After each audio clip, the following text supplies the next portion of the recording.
Hi friends, welcome to our channel.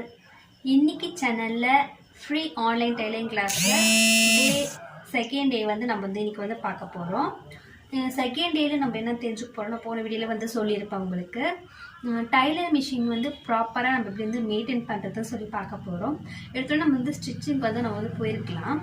நம்ம almost வெளியில் எங்கேயாச்சும் நம்ம போய் ஷாப்லேயும் எங்கே கற்றுக்கினாலுமே த்ரெட்டு போகிறது எப்படி, அப்புறமா 2 டேஸ்க்கு பார்த்திங்கன்னா கடலிங் பண்ணுறது எப்படின்னு நமக்கு சொல்லி கொடுப்பாங்க. ஏன் நான் ஸ்டிச்சிங் சொல்லி கொடுக்காம ஃபஸ்ட்டு டைலர் மிஷின் பற்றி நான் சொல்லித்தரேன்னு சொல்லி பார்த்தீங்கன்னா, எந்த ஒரு ஷாப்லையுமே பார்த்தீங்கன்னா இந்த விஷயத்தை சொல்லி தர மாட்டாங்க. டைலர் மிஷின் மெயின்டெனன்ஸ் ரொம்பவே முக்கியம், அண்ட் சர்வீஸ் பண்ணுறது ரொம்பவே முக்கியம். நான் பார்த்தீங்கன்னா இந்த டைலர் மிஷின், என்னோட டைலர் மிஷின் வாங்கி கிட்டத்தட்ட 4 இயர்ஸ்க்கு ஆகுது. நான் பார்த்தீங்கன்னா செகண்ட் ஹேண்டில் தான் வாங்கினேன். நீங்கள் நம்புவீங்கன்னு தெரியல, இது வரைக்கும் நான் சர்வீஸ்ன்னு சொல்லி நான் ஷாப்புக்கு இனிமேல் கொண்டு போகிறது கிடையாது. சர்வீஸ்க்குன்னு நான் எந்த சார்ஜும் அமௌண்ட்டும் நான் போட்டதும் கிடையாது. எந்த ப்ராப்ளம் இருந்தாலும் நானாகவே சால்வ் பண்ணிக்கிறேன். அதுவும் கூட ஷேர் பண்ணலாம்னு சொல்லி தான் இந்த வீடியோ. அது இல்லாமல் எதுக்காக இந்த இப்படி சொல்லிடுறேன்னு சொல்லி பார்த்தீங்கன்னா, நீங்கள் பிகினர்ஸாக இருக்கீங்க, நீங்கள் எல்லாமே ப்ராப்பராக கற்றுக்கிட்டீங்க. அடுத்து பார்த்தீங்கன்னா ஏதாவது ப்ளவுஸோ நீங்கள் ஓரம் அடிக்கிறப்ப ஏதாவது சின்னதாக ஸ்டிச் பண்ணுறப்ப எந்த ஒரு ப்ராப்ளமும் வராது. என்னோடய பர்சனலான எக்ஸ்பீரியன்ஸை நான் சொல்கிறேன். ப்ளவுஸ் ஸ்டிச் பண்ணும்போது, சுடிதார்ஸ் பண்ணும்போது பார்த்தீங்கன்னா கண்டிப்பாக நூல் கட் ஆகிறது, தையல் சரியாக வராமல் இருக்கும். அண்ட் பார்த்திங்கன்னா நீடில் கழண்டி விழும். அப்புறம் பார்த்திங்கன்னா இந்த பெல்ட்டில் ப்ராப்ளம் இருக்கும்.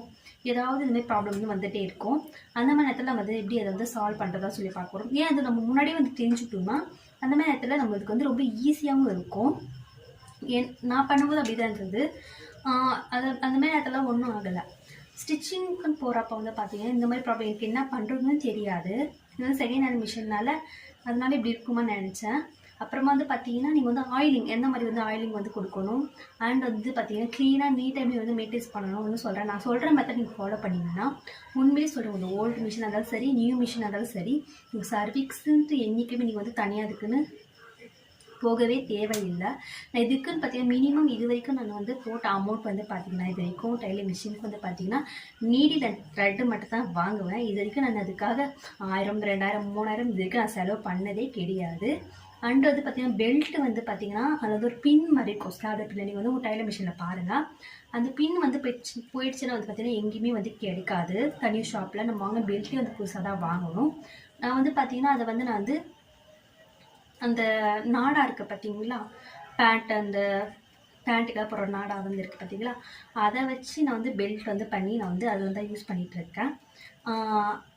வாங்கலாம் 200, 300க்கு. ஆனால் அது பின்னு போயிடுச்சுன்னா அந்த பெல்ட் வேஸ்ட்டாக போயிடுது. புதுசாக இருந்தாலும் அது வேஸ்ட்டு தான், நம்ம அதுக்கடுத்து புதுசாக தான் வாங்கணும். அந்த பெல்ட் நம்ம வீட்டில் எப்படி 20 ரூபீஸ்லேயே பெல்ட் அந்த மிஷினுக்கு போடுறது சரி. நான் அடுத்த வீடியோவில் போடுறேன். இப்போ நம்ம பார்த்தீங்கன்னா இந்த மிஷினில் தையல் மேலே தையல் என்ன ப்ராப்ளமாக இருக்கும், கீழே தையல் ப்ராப்ளம் தான் என்ன ப்ராப்ளமாக இருக்கும், ஊசி அடிக்கடி கழண்டு வர காரணம் என்ன, அதை சொல்லி பார்க்கலாம். அது இல்லாமல் பெல்ட்டு லூஸாக இருந்தாலுமே நமக்கு ஸ்டிச்சு கரெக்டாக இருக்காது. பெல்ட்டு பார்த்தீங்கன்னா அதையும் நல்லா டைட்டாக ப்ராப்பராக யூஸ் பண்ணணும். அப்புறமா பார்த்தீங்கன்னா நீங்கள் மந்த்லி ஒன்ஸ் இல்லை வீக்லி ஒன்ஸ் கண்டிப்பாக ஆயிலிங் கொடுத்து மிஷினை எப்படி ப்ராப்பராக க்ளீனாக மெயின்டைன் பண்ணி வச்சு நீங்கள் வைக்கிறதுன்னு சொல்லித்தரேன். இந்த மாதிரி ஃபாலோ பண்ணிங்கன்னா நீங்கள் எதுக்காகவும் சர்வீஸுக்கு போக தேவையில்லை. எந்த ஸ்டிச்சிங் ப்ராப்ளம் வந்தாலுமே நீங்கள் ஈஸியாக சால்வ் பண்ணலாம். எனக்கு தெரிஞ்ச வரைக்கும் யாருமே இந்த விஷயத்தை யாருமே சொல்லிக் கொடுத்து நான் பார்த்தது கிடையாது. ஸ்டிச்சிங் டைலர் கடைக்கு போனால் த்ரெட்டு போட சொல்லி தருவாங்க, அண்ட் பெடிங் சொல்லி தருவாங்க. அது நம்ம ப்ளவுஸ் தான் சுடிதாரஸ் அது சொல்லி தருவாங்க.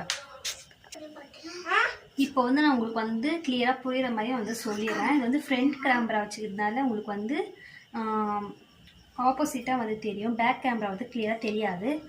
பேக் கேமரா இப்போ பார்த்தீங்கன்னா உங்களுக்கு மேலே தையல் சிக்காக வர்றது நல்லா வரல, பேக்கில் கரெக்டாக இருக்குது அப்படின்னிங்கன்னா பார்த்தீங்கன்னா உங்களுக்கு மேலே தான் ப்ராப்ளமாக இருக்கும். இந்த இடம் தெரியுது பார்த்தீங்களா, இது பார்த்தீங்கன்னா லூஸாக இருந்தாலும் தையல் அப்படி வரும், ரொம்ப டைட்டாக இருந்தாலுமே அப்படி வரும். மீடியமாக இருக்கணும். இந்த த்ரெட்டு நீங்கள் இழுத்து பார்த்தீங்கன்னா தெரியும், நல்லா ஃப்ரீயாக வரும். அந்த மாதிரி இருந்துச்சுன்னா தான் உங்களுக்கு அந்தமாரி ப்ராப்ளம் வராது. இது அட்ஜஸ்ட் பண்ணுறது, இதை கரெக்டாக இருக்கான்னு சொல்லி பார்த்துக்குங்க. ரொம்ப டைட்டாக இருந்தால் கண்டிப்பாக வந்து த்ரெட் வந்து கட் ஆகிடும். லூஸாக இருந்தாலும் தையல் வந்து எதாவது ப்ராப்ளம் வரும். இதை வந்து அட்ஜஸ்ட் பண்ணி பாருங்கள். மேலே வந்து தையல் வந்து நல்லாயிருக்கு, கீழே வந்து ப்ராப்ளம்னா மேலே தான் இப்போ உங்களுக்கு வந்து மிஸ்டேக்காக இருக்கும்.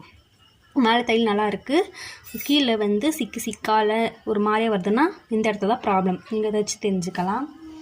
அடுத்து வந்து பார்த்திங்கன்னா கீழே வந்து நல்லா தையல் வருது, மேலே வந்து தையல் சிக்காக வருது அப்படின்னு சொல்லி பார்த்தீங்கன்னா கீழே வந்து பாபினில் வந்து உங்களுக்கு வந்து மிஸ்டேக்காக வந்து இருக்கும். என்னன்னு சொல்லி பார்த்தீங்கன்னா இது வந்து காமிக்கிறேன். இப்போ நான் வந்து பாபின் வந்து கழட்டி எடுத்துருக்கேன், உங்களுக்கு தெரியுதுன்னு நினைக்கிறீங்க பாருங்கள். த்ரெட் வந்து எப்பவுமே இந்த மாதிரி ரைட் சைடாக தான் இந்த இடத்துல வந்து இருக்கணும். நடு சென்டரில் வந்தால் கூட நம்மளுக்கு வந்து ஸ்டிச்சிங் வந்து நல்லாவே வரவே வராது. எப்பவுமே த்ரெட் வந்து இந்த மாதிரி இருக்கணும். அது இல்லாமல் இது வந்து டைட்டாக வந்து வரவும் கூடாது. இழுக்கும்போது இந்த த்ரெட் வந்து நம்ம இழுக்கும்போது ஃப்ரீயாக வந்து வரணும். அந்த மாதிரி இருந்தாலுமே ஃப்ரீயாக இருந்தால் தான் கரெக்டாக வந்து இருக்கும். மோஸ்ட்லி வந்து பார்த்திங்கன்னா ஸ்டிச்சிங்கில் மேலேயும் கீழேயும் த்ரெட்டு வந்து தையல் சரியாக வரலன்னா இதுலேயும் அண்ட் பாபினில் தான் நீங்கள் வந்து பார்க்கணும். மேலே தையல் நல்லாயிருக்கு, கீழே ப்ராப்ளம்னா நீங்கள் மேலே பார்க்கணும். மேலே தையல் நல்லாயிருக்கு, கீழே ப்ராப்ளம் அப்படின்னு சொன்னால் நீங்கள் வந்து இந்த பாபின் கேஸில் வந்து பார்க்கணும். அண்டு இந்த வந்து பார்த்திங்கன்னா இந்த பாபின் கேஸில் வந்து த்ரெட் வந்து ஃப்ரீயாக வந்து வரணும், இதுலேயும் வந்து ஃப்ரீயாக வந்து வரணும். அதுக்கு ரொம்ப ஃப்ரீயாகவும் இருக்கக்கூடாது. தேர்ட் ப்ராப்ளம் என்னென்னு வந்து பார்த்திங்கன்னா இந்த ஊசி வந்து நீடில் வந்து உடையும்.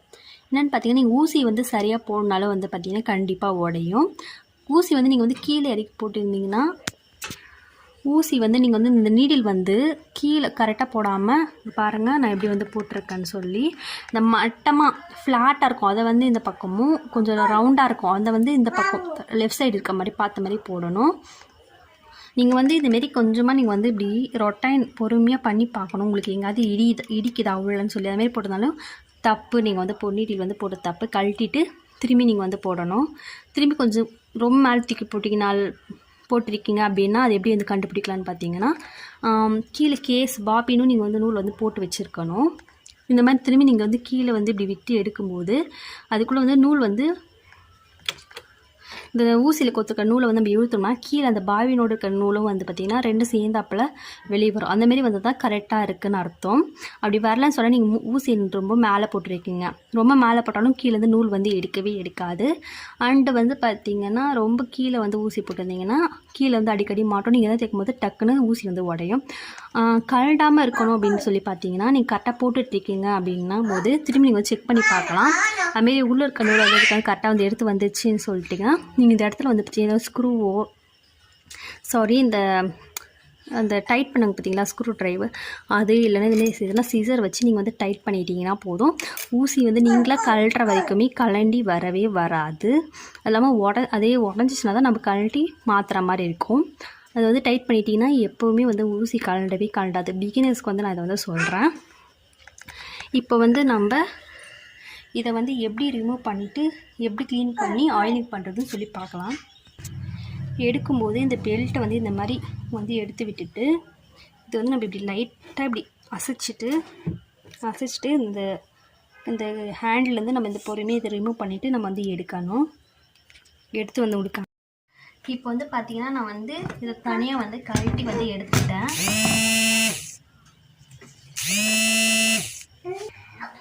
எனக்கு வந்து பார்த்திங்கன்னா இந்த நெட்டெல்லாம் இது பண்ணுற அந்த இது இருக்குது பார்த்தீங்களா அது எனக்கு அது பழக்கம் இல்லை. இந்த மாதிரி சிசர் வச்சு தான் எப்பயும் நான் இதில் இருக்கிற நெட்ஸ் எல்லாமே நான் வந்து கழட்டி வந்து எடுத்து ரிமூவ் பண்ணுவேன். இப்போ ஃபஸ்ட்டு வந்து நம்ம என்ன பண்ணலாம்னு பார்த்தோம்னா இந்த இடத்துல நெட்டெல்லாம் நம்ம வந்து ரிமூவ் பண்ணிடலாம். ஃபஸ்ட்டு வந்து நீங்கள் எடுக்கும்போது வந்து நூல் போட்டுருக்கீங்களா அந்த நூலே எடுத்தணும், உள்ள பாபின்னு எல்லாத்தையும் எடுத்துகிட்டு அப்புறமா நீங்கள் வந்து ரிமூவ் பண்ணணும். ஃபஸ்ட்டு நம்ம இது வந்து எல்லாத்தையும் கழட்டி வந்து எடுத்துக்கலாம். ரொம்பவே ஈஸி தான்.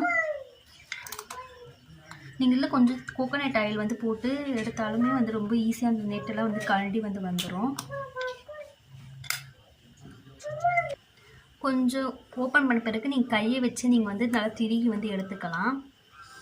நான் சொல்கிற மெத்தடில் நீங்கள் வந்து க்ளீன் பண்ணி ப்ராப்பராக ஆயில் விட்டு பாருங்கள். எப்பவுமே வந்து அந்த சர்வீஸுக்காக நீங்கள் எப்பவுமே போகவே தேவையில்லை. மிஷின் நீங்களே ப்ராப்பராக மெயின்டைன் வந்து பண்ணிக்கலாம். இப்போ வந்து அதை வந்து கழட்டி வந்து எடுத்துட்டேன். இங்கே வந்து பார்த்தீங்கன்னா இந்த மாதிரி ஒரு ப்ரெஷ் வந்து வேஸ்ட்னா ப்ரெஷ் வந்து எடுத்து வச்சுக்கோங்க. நம்ம லைட்டாக இந்த மாதிரி பண்ணி விடலாம். இதுக்குள்ளே எல்லாம் டஸ்ட் எல்லாம் இருக்கும், நம்ம ஸ்டிச்சிங் பண்ணுறப்ப குட்டிய த்ரெட்ஸ் எல்லாம் இருக்கும்.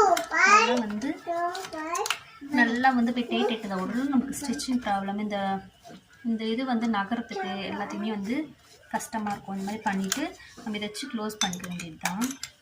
இதில் வந்து பார்த்திங்கன்னா சின்னதாக ஒரு ஹோல்ஸ் வந்து கொடுத்துருப்பாங்க ஆயிலிங் கொடுத்துக்கு. அதில் தான் நம்ம வந்து ஆயில் வந்து விடணும். நீங்கள் வந்து மிஷின் ஆயில் யூஸ் பண்ணிங்கன்னா மிஷின் ஆயில் யூஸ் பண்ணிக்கலாம். அப்படின்னா கோகோனட் ஆயில் நம்ம வரைக்கும் யூஸ் பண்ணலாம். நான் இது வரைக்கும் வந்து பார்த்திங்கன்னா கோகோனட் ஆயில் தான் நான் வந்து யூஸ் பண்ணிகிட்டு இருக்கேன். அப்புறமா வந்து பார்த்திங்கன்னா இது வந்து சைடில் இந்த நெட் இருக்குது பார்த்திங்கன்னா, இதை ரிமூவ் பண்ணிவிட்டு இதையும் எடுத்துகிட்டு இதுக்குள்ளே இருக்கிற டஸ்ட்டையும் வச்சு நம்ம இந்த ப்ரஷ் வச்சு க்ளீனாக ரிமூவ் பண்ணி எடுத்துகிட்டு போகிறோம். இதெல்லாம் இந்த இடத்துல வந்து இதை கழட்டிட்டு இதில் நம்ம வந்து க்ளீன் பண்ணிக்கணும். இந்த மாதிரி தான் எதுவுமே பண்ணிவிட்டு நம்ம இதை நெட் வந்து போட்ட பிறகு நல்லா வந்து டைட் பண்ணிக்கணும். அடுத்து வந்து பார்த்திங்கன்னா ஆயிலிங் வந்துக்கிறது.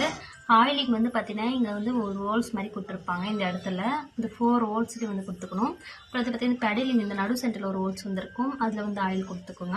அப்புறமா இதில் வந்து ஆயில் வந்து ஊற்றிக்கணும். போட்டு நம்ம இதை வந்து இப்படி ஒரு 5 மினிட்ஸ் 10 மினிட்ஸ் இப்படி ரன் பண்ணி எல்லா இடத்துலையும் ஸ்ப்ரெட் ஆக வரைக்கும் நம்ம இந்த பண்ணணும். அடுத்து வந்து பார்த்திங்கன்னா கீழே இந்த மாதிரி கவுத்துட்டு எங்கெங்கே ஜாயின்ட்ஸ் வருதோ நெட்டெல்லாம் இருக்கும் உள்ள, இது எல்லா இடத்துலையுமே எங்கெங்கே மூவ் ஆகுது நெட்டு எல்லாம் கொஞ்சம் கரெக்ட் பண்ணிக்கணும். அங்கெல்லாம் கொஞ்சம் கொஞ்சம் ஆயில் விட்டுக்குங்க. ஏன்னா இந்த இடத்துலையும் வந்து தூள் பிடிக்காமல் இருக்கணும். இந்த மாதிரி நம்ம வந்து கொடுத்துட்டு நல்லா ப்ரெஷ்ஷு வந்து வச்சு க்ளீன் பண்ணிவிட்டு நீங்கள் வந்து கொடுத்துருங்க. கொடுத்துட்டு 10 மினிட்ஸ்க்கு வந்து இதை நல்லா வந்து இந்த மாதிரி எல்லா இடமும் ஸ்ப்ரெட் ஆகிற மாதிரி பண்ணிவிட்டு நம்ம வந்து இது வந்து அந்த டேபிள் மிஷின் டைலர் மிஷின் டேபிளில் வந்து வச்சு ஃபிட் பண்ண வேண்டியது. அடுத்து வந்து பார்த்திங்கன்னா இந்த பெடல் வந்து இருக்குது பார்த்திங்களா, பெடலுக்கு அண்ட் இந்த வீலுக்கு வந்து நல்லா மூவ் ஆகிற இடத்துலலாம் நெட் இருக்க இடத்துலலாம் நம்ம வந்து ஆயில் வந்து விட்டுக்கணும். இதில் விட்டுட்டு நம்ம ஒரு 10 மினிட்ஸ்க்கு வந்து இதை வந்து நல்லா பெடலிங் பண்ணோம்னா ஆயில் வந்து நல்லா வந்து ஃப்ரீயாக எல்லா இடத்துலையும் வந்து மூவ் ஆக ஆரம்பிச்சிரும்.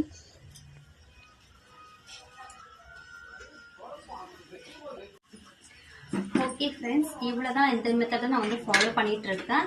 இனிமேல் நீங்களும் ட்ரை பண்ணி பாருங்கள். எவ்வளோ ஓல்டு மிஷினாக இருந்தாலும் சரி, நான் நியூ வாங்கி எனக்கு இந்த மாதிரி ப்ராப்ளம் வருதுன்றவங்க இந்த மாதிரி டிப்ஸ் வந்து ஃபாலோ பண்ணுங்கள். நீங்கள் சர்வீக்ஸுன்னு ஷாப் போக தேவையில்லை, எந்த ஒரு ப்ராப்ளம்னாலும் நீங்கள் இதே சால்வ் பண்ணிக்கலாம்.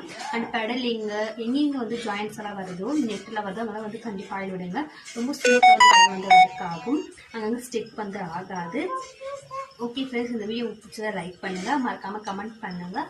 அண்ட் உங்களுக்கு வந்து அடுத்த வீடியோவில் வந்து நான் வந்து பார்க்குறேன். எல்லாமே இந்த வீடியோவில் ஏதாவது டவுட்ஸ் இருக்குனாலும் மறக்காமல் கமெண்ட் பண்ணுங்கள். அதே நான் உங்களுக்கு சால்வ் பண்ணுறேன். ஓகே ஃப்ரெண்ட்ஸ், பாய்.